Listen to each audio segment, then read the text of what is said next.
Flight HA-117 began like any other, a routine trip from New York to Los Angeles, with ordinary passengers boarding, each with their own concerns and expectations.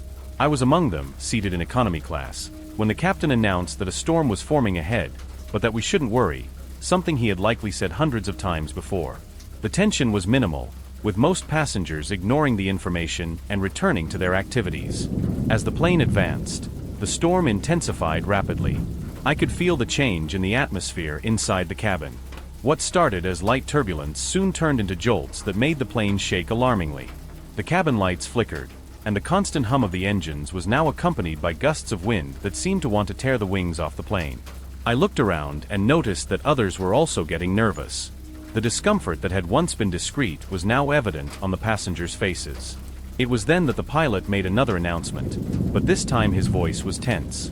He informed us that the navigation systems were failing and that the plane was being diverted by the storm onto an unknown route.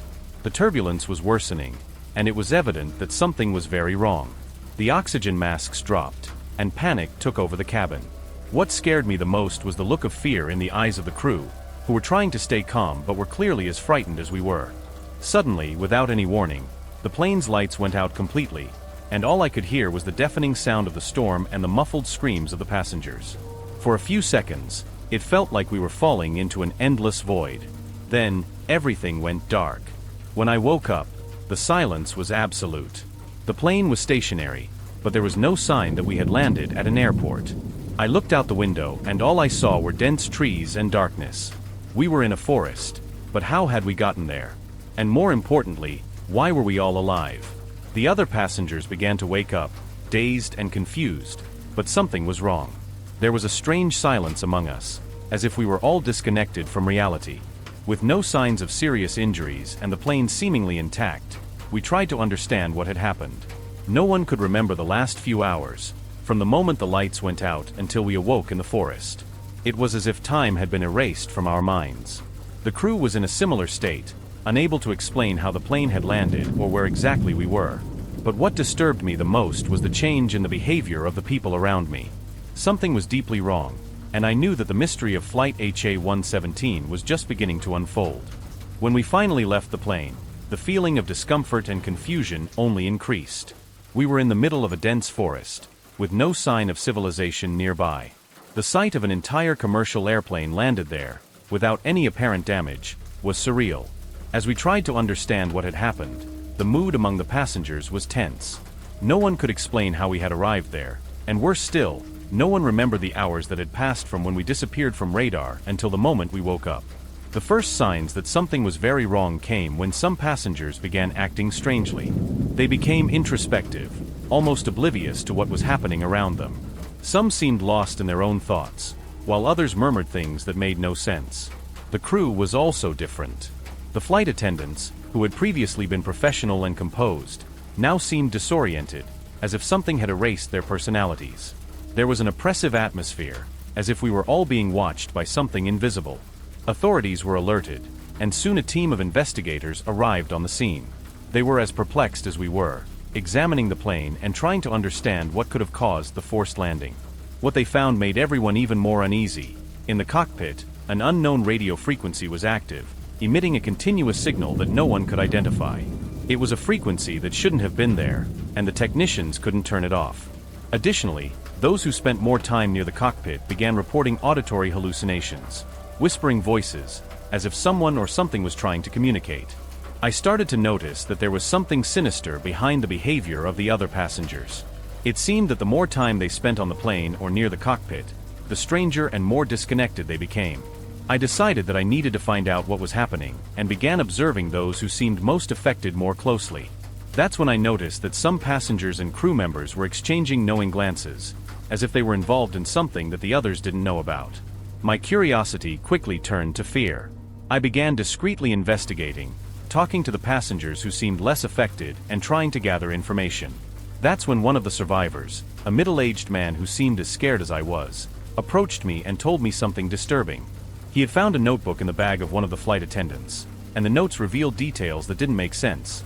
Descriptions of encounters with shadowy figures, whispers of voices coming from an unknown source, and references to a plan that seemed to involve the plane's disappearance. The truth began to take shape before me, but it was something so unbelievable that I was reluctant to accept it. Whatever was happening on Flight HA-117, it wasn't a simple accident. The notes in the notebook suggested that more people were involved, and that the plane hadn't just crashed into the forest. It had been brought there for a reason. But who was behind this? And what was the purpose of this plan? As time passed, the tension among the survivors became unbearable. The strange behavior of some passengers and crew members became more evident by the hour. The silence of the forest, once merely unsettling, now seemed to hide something more sinister. The whispering voices and auditory hallucinations became more frequent, not just for me, but for others who weren't involved in the plan. It was as if the very atmosphere around the plane was being manipulated, distorting reality. I decided that the only way to uncover the truth was to confront those who seemed to be involved. I began discreetly following the passengers and crew members who exhibited the strangest behaviors, noting their interactions and trying to find some connection. It was during one of these investigations that I overheard a conversation that froze my blood. Two of the passengers were speaking in hushed tones, but the words they exchanged were clear enough. The signal is working. They won't remember anything. The objective will be achieved. The idea that we were being manipulated by some kind of experiment or conspiracy began to take shape in my mind. But the gravity of the situation really hit home when I managed to open the notebook that the survivor had found.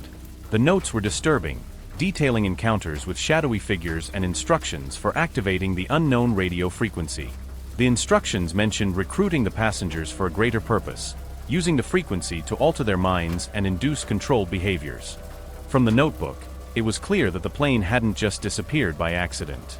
It had been deliberately diverted from its route and landed in the forest. But the most shocking revelation was that the crew and some passengers had been aware of this plan from the start. They had been instructed to follow certain protocols and keep the other passengers calm until the frequency began to take effect. The plan was to use the passengers as test subjects in an experiment that, so far, I couldn't fully comprehend. With this new information, I realized I needed to act quickly. Those who were under the control of the frequency were becoming increasingly unpredictable, and I feared what might happen if the objective mentioned in the notes was achieved. I began desperately searching for a way to disrupt the signal, or at least get out of its range.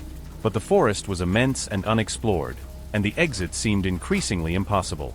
In a desperate act, I managed to gather some of the other passengers who still seemed conscious and unaffected by the frequency.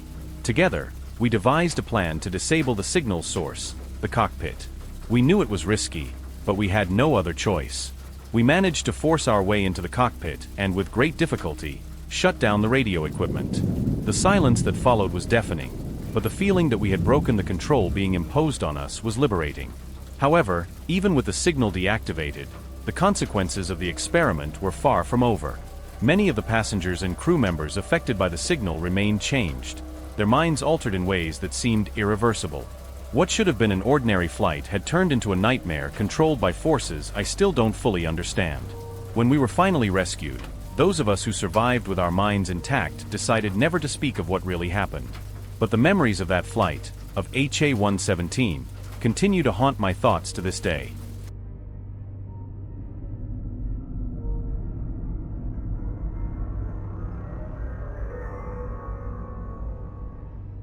It all started as an ordinary trip, a transatlantic flight from New York to London. I was excited about the trip, looking forward to a week of vacation when something unexpected happened. In the middle of the night, while flying over the Atlantic, the plane was hit by a snowstorm that no one had predicted.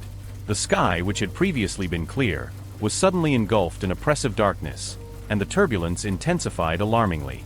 The passengers around me began to murmur nervously, but there was no panic, at least, not yet. The sound of the engine struggling against the wind and the ice forming on the wings created a tense atmosphere. The cabin lights flickered, and the silence among the passengers was unsettling. The pilot made an announcement trying to calm everyone down, but it was clear that he himself was worried. That's when the situation worsened. One of the engines failed, followed by the other. The sensation of freefall gripped the plane, and panic spread like wildfire. The cabin was filled with screams and prayers as the plane plummeted toward the ocean. I could see the icy water approaching quickly through the window, and all I could think was that this couldn't be happening. The impact was devastating. I felt my body being thrown forward, and the force of the crash was like an explosion that left everyone stunned. The plane broke in half, and the icy water began to flood the cabin. Everything was chaos and confusion. The few who managed to free themselves from their seatbelts tried to help others, but the cold was so intense that any movement seemed impossible. I don't know how, but I managed to get out of the plane and hold onto one of the lifeboats that had been released. Around me, the darkness of the ocean seemed infinite, and the cold cut like knives. When I finally realized what was happening, I saw that only a small group of us had managed to survive the crash. We managed to pull some other survivors onto the lifeboat, but there weren't many of us. We were lost, floating in a freezing expanse, with little hope of being found. The storm still raged above us, and the ocean around us was a cold, indifferent abyss. But as the night wore on, something even stranger began to happen. The figures in the water, the whispers that seemed to come from all sides, made me realize that the true horror was just beginning. As we floated in the darkness, surrounded by ice and the biting wind, the feeling of isolation and despair began to take hold of all of us. The extreme cold slowly consumed us, and the struggle to maintain even a minimal amount of body heat left us exhausted. The lifeboat rocked violently on the waves, and everything around was an endless sea of darkness and silence, or at least, that's what it seemed at first. It was during the first night that we began to notice something strange. In the distance, in the darkness, some of us began to report seeing shadowy figures, like shadows lurking in the water. At first, I thought it was just a trick of the mind, effects of exhaustion and shock, but the descriptions of these figures became more frequent and more detailed. They were indistinct shapes that seemed to emerge from the depths of the ocean, looking at us, observing. It seemed impossible, but the feeling of being watched was undeniable.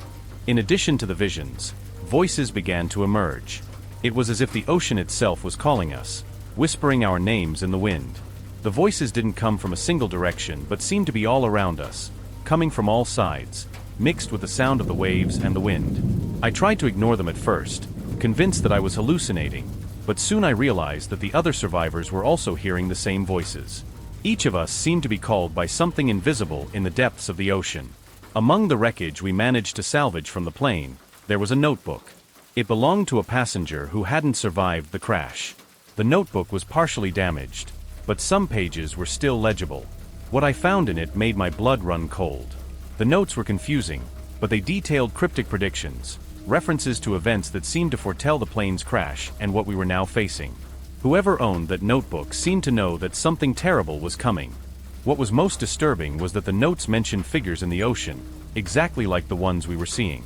There were rudimentary drawings of these shadowy forms, accompanied by phrases suggesting that they were not just hallucinations. "They watch, they call," said one of the pages. The more I read, the more I understood that what we were facing was something far beyond the natural. The figures in the waters and the voices in the wind were not just products of fear or cold. There was something real, something conscious, surrounding us. As the days passed, the line between reality and hallucination became increasingly blurred. I no longer knew if I could trust my own senses. The other survivors were also in shambles, emotionally and physically exhausted, and they began to distance themselves from each other, each trapped in their own nightmare. The figures in the water drew closer, the voices more insistent, and I feared we wouldn't be able to hold out much longer. The tension within the lifeboat was unbearable. The cold and isolation were excruciating, but the visions and voices were destroying us from within. Each night, the shadowy figures in the waters came closer, and the voices in the wind became clearer, almost as if they were trying to communicate with us. Each of us began to doubt our own sanity. No one wanted to admit it out loud, but we all knew that what was happening wasn't normal. It was on one of those nights, under the faint light of the moon barely penetrating the clouds, that things finally fell apart. One of the survivors, a man named Paul, who had been the calmest among us until then, began acting strangely. He kept staring at the water, murmuring to himself, as if responding to something or someone only he could see. When we asked what he was doing, he simply pointed to the sea and said, "They're here waiting." Before we could do anything, Paul stood up and, without any warning, jumped into the icy water. The sound of his body hitting the ocean was followed by a shocking silence. We were paralyzed, unable to react, until we finally ran to the edge of the lifeboat, trying to pull him back. But Paul was already far away, swimming toward the shadowy figures that seemed closer than ever. And then, in a terrifying instant, he was pulled under, disappearing into the depths. Despair took hold of everyone. This was no longer just a fight against cold and hunger. We were battling something we didn't understand. something that seemed to have emerged from the depths of the ocean to drag us down with it. Paul's death broke us in different ways. Some of us began to isolate ourselves even more, unable to face reality, while others remained in a constant state of panic, waiting for the next one to be taken. The notebook, with its cryptic predictions, became a sort of dark guide. Each page we managed to decipher seemed to bring a new terrible revelation, suggesting that our lives were predestined to end there, in that ocean, as part of a greater plan. One of the last entries mentioned the final encounter, something that seemed inevitable and that we all knew was approaching. On that last night, the figures finally reached the lifeboat. The voices were no longer whispers but screams, calling each of us by name, demanding that we join them. Terror gripped me like never before, but there was nowhere to run. I knew we were cornered and that all that remained was to wait for the inevitable. One by one, the others began to succumb, some jumping into the water, others simply giving up, surrendering to the cold and madness. I don't know how, but I was the only one rescued. When the first rays of sunlight finally broke the horizon, a ship appeared in the distance. But I was no longer the same. What I saw on that lifeboat, what happened to the others, is something I can never forget. The figures, the voices, they still haunt me. The ocean, which was once just a vast expanse of water, is now to me an endless abyss where terrible things await to take those who dare cross its domain.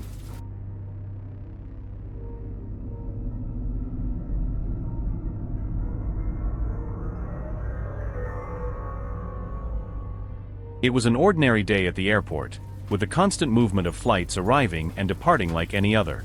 I was in the control tower, monitoring air traffic, when something unexpected happened. An old radar, barely used, began emitting a signal. At first, we thought it was a glitch, a malfunction in the equipment. But when we checked the coordinates, the signal indicated a plane approaching. The problem was that this plane didn't exist in the system. There were no scheduled flights on that route. As we tried to understand what was happening, we received a radio transmission. The pilot's voice sounded faint, almost like an echo, but clear enough to make out the words, requesting permission to land. When we asked for the flight's identification, the response left us perplexed. It was the number of a flight that had disappeared decades ago without a trace. The name, the flight, even the pilot's voice were familiar to the older members of the control tower. It was impossible, but there it was. The missing plane was returning. When the plane finally appeared on the horizon, it seemed intact, as if time hadn't passed for it. It landed automatically on an abandoned runway, with no sign of life on board. We rushed to the site with a mix of excitement and fear. After all, we were about to find answers to one of the greatest aviation mysteries. However, what we discovered upon entering the cabin was even more disturbing than we had anticipated. On board, we found only one person, an elderly passenger, sitting calmly in his seat, as if he were just waiting for the end of a journey. He didn't seem to have aged since the day the plane disappeared. His appearance was exactly the same as in the old photos we found in the archives. When we questioned him, he began to talk about what happened, but his words were enigmatic and filled with terror.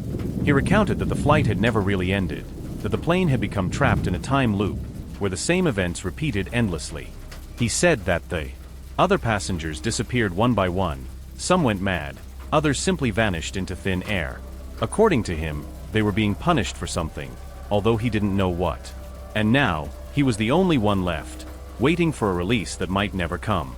The elderly passenger's words echoed in my mind as we watched him sitting there, apparently calm, but with a look that reflected a lifetime of terror. He began to recount the events on board the flight, which now seemed more like a prison than a means of transportation.